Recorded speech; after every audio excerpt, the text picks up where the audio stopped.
Formed in 1970, Emerson, Lake and Palmer brought together the virtuosity of Keith Emerson, the weight and elegance of Greg Lake, and the rhythmic precision of Carl Palmer. Pioneers in the fusion of symphonic prog and arena rock, they transformed keyboards and Moog synthesizers into absolute protagonists, creating a grand and practically unprecedented sonic experience in popular music.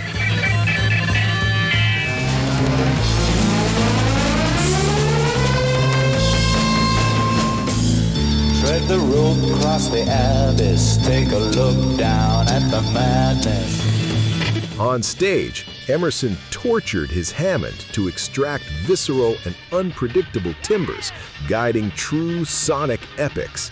Long suites marked by contrasts, virtuosic passages, and dramatic shifts that redefined the scale and ambition of the genre. Already recognized for their previous trajectories, the trio established themselves as one of the first supergroups of the 70s. As a starting point, it's worth diving into Tarkus and the iconic Brain Salad Surgery, two indispensable masterpieces of progressive rock.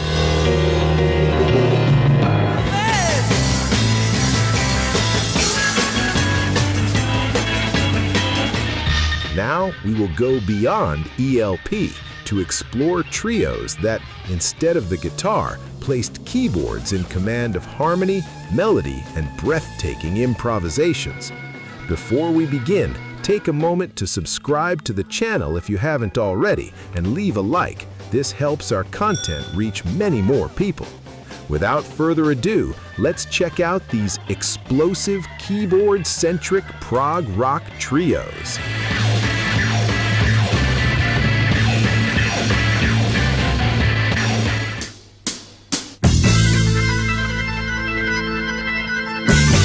Straight from the Netherlands comes Trace, a trio formed in 1974 by keyboardist Rick van der Linden, shortly after his departure from Exception.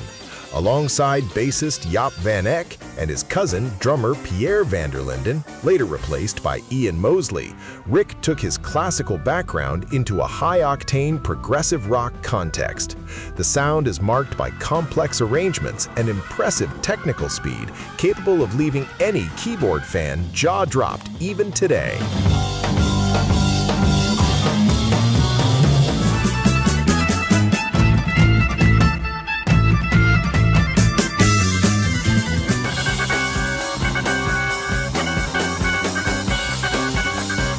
Trace's style is deeply rooted in the Baroque, with clear influences from Johann Sebastian Bach mixed with modern synthesizers for the time.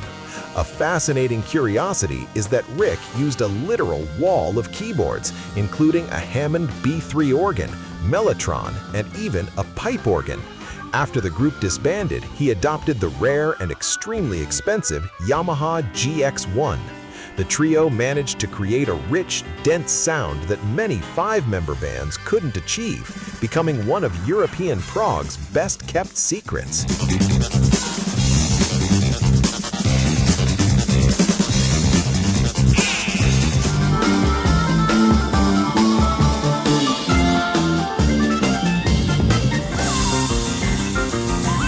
If you want to feel the power of this Dutch trio, listen to their self-titled debut album and its successor, Birds. Both are true masterclasses in how to fuse European tradition with the vigor of progressive rock. It is music for those who appreciate refined technique and epic compositions. Trace is without a doubt a mandatory stop for any explorer of the keys and virtuosity.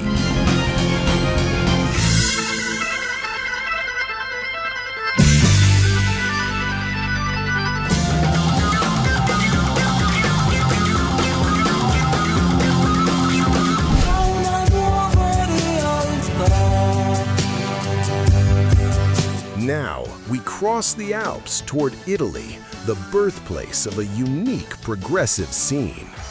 L'Orme is one of the pillars of this movement, especially in its classic lineup featuring Aldo Tagliapietra, Tony Pagluca, and Mickey De Rossi. Originating from Venice, they quickly evolved into a sophisticated and melodic progressive rock, where the organ and synthesizers painted poetic and immersive soundscapes.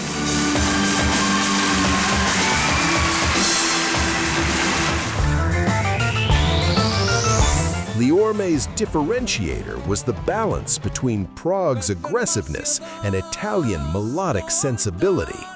A curiosity is that the album Felona and Sorona was so acclaimed that it received an English version with lyrics by Peter Hamel of Van der Graaf Generator. The keyboards were used not just for showmanship, but to create cinematic atmospheres of distant worlds.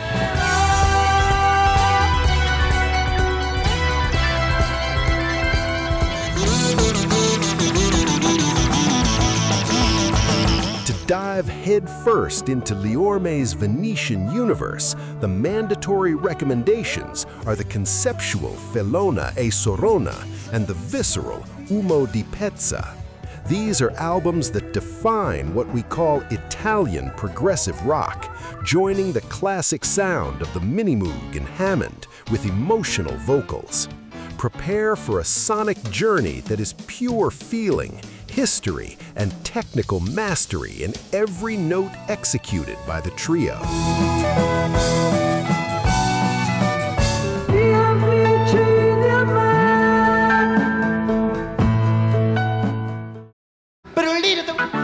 Follow our video series that dives into essential progressive rock works that every fan of the genre knows or should know. Click on the card appearing at the top of your screen. Subscribe to the channel to have your comments answered with priority by our team, and don't forget to turn on notifications to be notified of new releases before everyone else.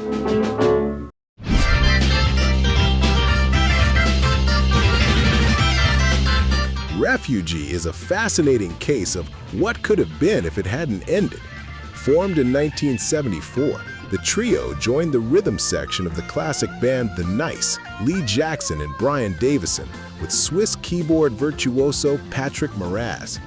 Following Keith Emerson's departure for ELP, Jackson and Davison found in Moraz the ideal partner to continue the exploration of keyboard-centric avant-garde rock, resulting in a bold and surprisingly modern sound.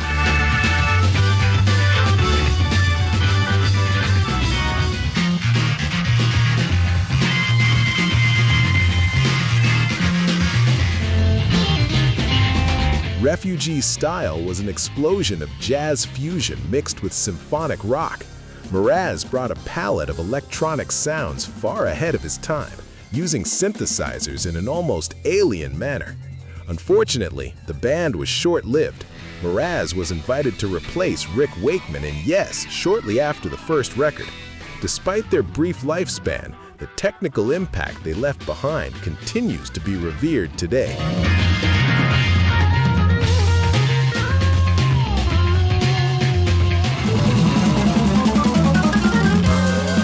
Since they had a meteoric trajectory, the fundamental work is the self-titled Refugee, released in 1974.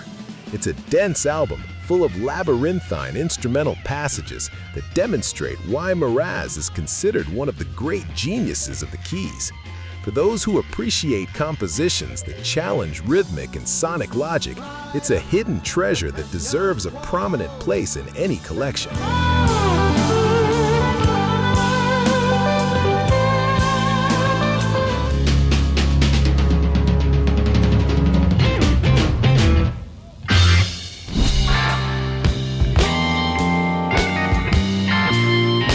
Now enter the fertile ground of the Canterbury scene with Egg.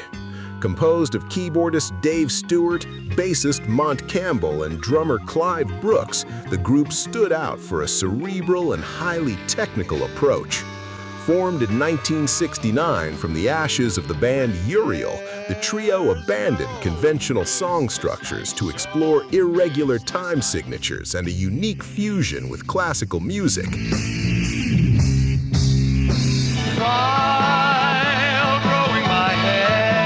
Egg's Moog's sound is marked by Dave Stewart's extensive use of the distorted Hammond organ, creating harsh and fascinating textures. This intense sonority dialogues with inventive bass lines and precise drumming, resulting in intricate compositions that balance structural complexity and a sense of experimentation.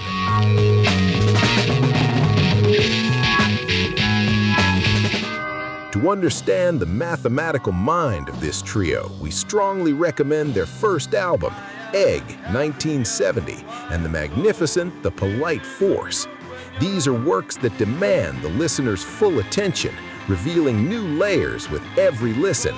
If you are looking for progressive rock that avoids the obvious and dives into dissonant harmonies and broken rhythms, Egg is the perfect choice to expand your horizons.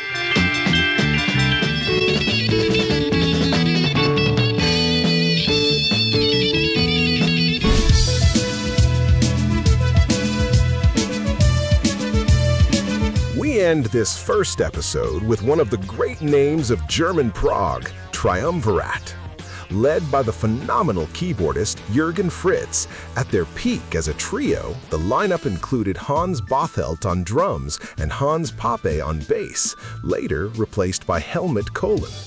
Often compared to Emerson, Lake and Palmer due to their format, TRIUMVIRAT managed to create their own identity, mixing Germanic precision with a strong melodic vein, resulting in albums that achieved international recognition.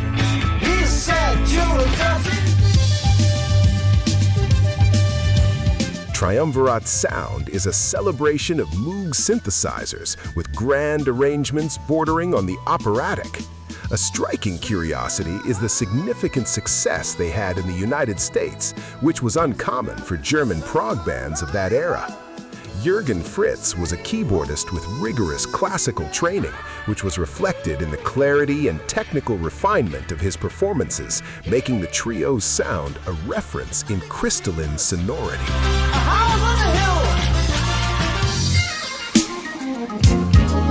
To finish on a high note, you must listen to Illusions on a Double Dimple and Spartacus. These two albums are among the great moments of symphonic progressive rock, featuring long suites and heroic themes that demonstrate all the firepower of Jürgen Fritz and his companions. TRIUMVIRAT proves that the German school had much more to offer, delivering a rich, technical, and absolutely epic sound for the fans.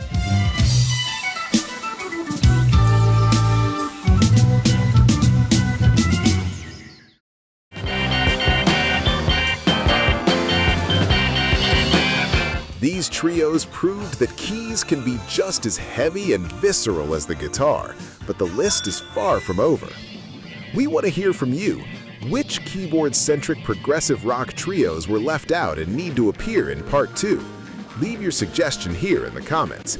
We read them all and want to build the next video with your help. If you enjoyed this, share it with your friends, and don't forget to subscribe to the channel and turn on notifications so you don't miss the continuation of this series. Your support is what keeps prog alive around here. Thank you very much for following the video to the end. Cheers, and we'll see you at the next listen.